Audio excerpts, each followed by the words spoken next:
हिमाचल प्रदेश में कई तरह की बहुमूल्य और दिव्य औषधियाँ पैदा होती हैं। बहुत कम लोग हैं जो इन औषधियों के ज्ञान के बारे में जानते हैं और उनकी वैल्यू एडिशन करके उनको लोगों तक पहुंचा रहे हैं। आज हमारे साथ अनीता जी हैं। अनीता जी मूलतः लाहौल घाटी के उदयपुर क्षेत्र के एक छोटे से गांव से संबंध रखती हैं, नालडा गांव से संबंध रखते हैं। आइए हम इनसे ही जानते हैं। अनीता जी, हिमाचल बिजनेस के इस प्लेटफॉर्म पर आपका स्वागत है। हम आपसे ये जानना चाह रहे हैं, मैं देख रहा हूँ कि बहुत से प्रोडक्ट आप यहाँ पे लेके आए हैं, तो थोड़ा सा जो आपका स्टार्टअप है, ये जो आप बना रहे हैं, कैसे शुरू किया? क्या ये महिलाएं बनाती हैं? आप कैसे कलेक्शन करते हैं या प्रोडक्शन करते हैं, उगाते हैं? इसके बारे में थोड़ा सा बताइए, अपने ग्रुप के बारे में पहले बताइए। जी नमस्कार, मेरा नाम अनीता है जी। मैं लाहौल स्पीति में नालडा गांव से हूँ। तो शुरुआत सर हमारे एक सेल्फ हेल्प ग्रुप बनाया था 10 लेडीज़ से, 2003 में बना था मेरा सेल्फ हेल्प ग्रुप। ठीक है जी। तो उस दौरान तो पता नहीं था हमें काम क्या करना है ग्रुप में, पर जैसे ब्लॉग के थ्रू ऐड मिलती है या 10,000 की हमें ऐड मिली थी, ठीक है जी। उसके थ्रू हमने पहले तो नीटिंग का काम स्टार्ट किया, जैसे हमारा ट्रेडिशनल था। ठीक है।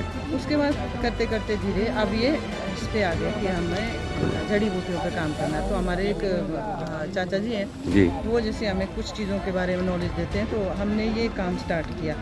तो अभी तो महिलाएं ही कर रही हैं। अभी आपके ग्रुप में कितनी महिलाएं हैं और आपके जो ग्रुप है उसका नाम क्या है, पहले तो ये एक बताओ। मेरे ग्रुप का नाम इस टाइम हमने नाम चेंज करके, पहले था शंकर सेल्फ हेल्प ग्रुप, अब नाम चेंज करके हिमालय उच्च शिखरीय उत्पाद महिला समूह। ओके। हाँ जी, ये हमने नाम रखा है। हाँ। और ये ग्रुप हो गया 10 लेडीज़ का। उसके बाद हमारे मेरी पंचायत में कोई 150 लेडीज़ है, अच्छा। जिसका हमने विलेज ऑर्गेनाइजेशन बनाया हुआ है।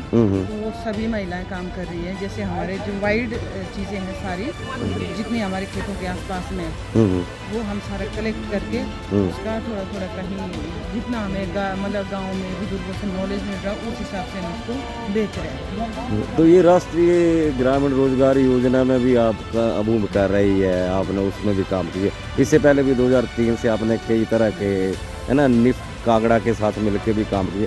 तो जो आपका सफ़र है ना, उसके बारे में थोड़ा सा बताओ आप। निफ्ट के साथ आपने क्या प्रोजेक्ट के काम किया था? सर इसी सेल्फ हेल्प ग्रुप के थ्रू ही हम गए थे निफ्ट में एक ट्रेनिंग में। तो उसके बाद उन्होंने हमें एक UNDP का प्रोग्राम दिया था, सिक्योर हिमालय का, 45 डेज का। ओके। वो था जाके पांगी में, डिस्ट्रिक्ट चंबा पांगी में 45 डेज का था। वो भी अवेयरनेस कैंप पे था ऐसे। ठीक है। तो वो 45 दिन हमने वहाँ लगाए UNDP के थ्रू। ओके। तो उसके बाद में फिर तुरंत जैसे आए और ये हमारे NRLM से एक लेटर आया कि आपको ट्रेनिंग में आना है। तो हमने 10 दिन की ट्रेनिंग ली। उसके बाद फिर हमें बोला कि अब आप ट्रेनिंग ऑर्डर हो, आप जाके लाहौल में पूरे वैली में काम करो। ओके। तो काम ऐसे स्टार्ट हुआ कि हम 2 लेडीज़ थी, एक और भी है सुशीला उसका नाम। अच्छा जी। तो प्रधान सेक्रेटरी थे हम।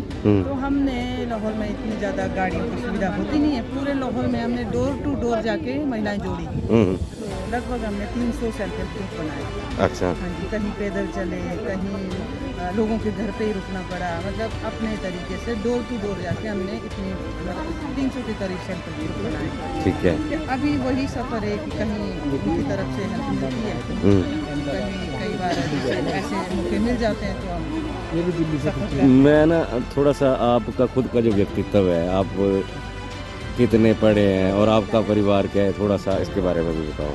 सर एक्चुअल में आप पढ़ाई लिखाई तो कुछ भी नहीं है। नहीं, कुछ ना कुछ तो पढ़े होंगे।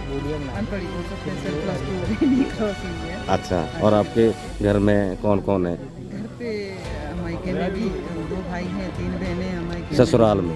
ससुराल में तो 17-18 परिवार रहेंगे हमारे। अच्छा। और मूलतः जो रोजी रोटी का जो वो है, वो क्या खेती बाड़ी है या खेती बाड़ी है जी हमारी। क्या क्या उगाते हैं आप? लाहौल में हमारे जितनी भी चीज़ें, अब तो लगभग ये चीज़ें चेंज हो गई है। जैसे पहले आलू मटर ये चीज़ें होती थी, उसके बाद हॉप्स आया, हॉप्स के बाद में फिर ये थोड़ा सा टूट मन्नू हो गया, ये ऐसी चीज़ें बहुत कम लगाते हैं। बट अब इस टाइम तो सारी एक्जोटिक सब्जियाँ हैं, तो कोशिश कर रहे हैं कि फिर से ये चीज़ें, पुरानी चीज़ें तैयार